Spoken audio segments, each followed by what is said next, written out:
Some people may tell you you can't get workers' comp benefits if you are assaulted at work or if there's a fight, if you're injured in that, because it doesn't have anything to do with your work, okay? I'm here to tell you that's not the case in Washington, D.C. If you were assaulted at work in Washington, D.C., listen to this story, all right? We represent a special police officer, a security guard, licensed security guard, and there's lots of folks who work in those jobs all throughout Washington, D.C. She's working at a retail store, and there's a shoplifter who comes in, shoplifts, and then leaves. It's all caught on the video surveillance camera. The manager of the store says, hey, let's not let that person in again. In fact, at this store, at about 7 o'clock at night, they lock the exterior door because they've had so many shoplifters come through. So they lock the door and only allow people in, one or two at a time when they unlock it. Well, the shoplifter comes back. He assaults the security guard, hits her a couple of times in the face, in the jaw. And then, there's an altercation, there's a fight. She defends herself, and he leaves. The police come. They don't catch the guy, unfortunately. They're not sure who it is, but they've got him on surveillance. They've got him on camera. Police reports filed. Store files a report. So you would think that, okay, that's someone who could get workers' comp benefits for those injuries, right?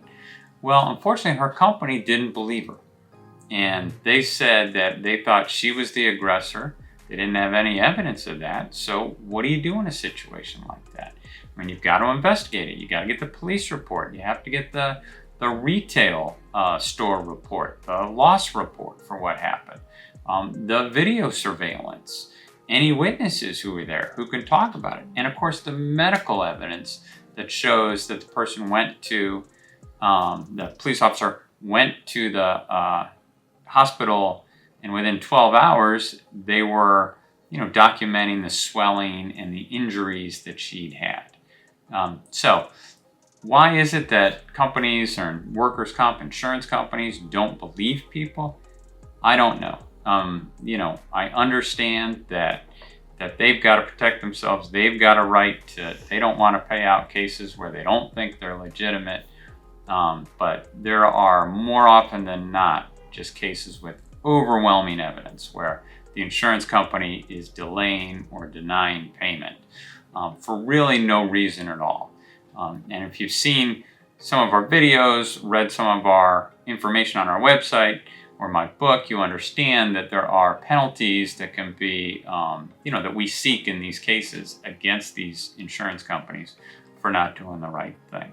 Okay, so you've got to protect yourself, of course, but don't listen to people who tell you that you're not entitled to workers' comp benefits if you get hurt on the job, whatever the reason.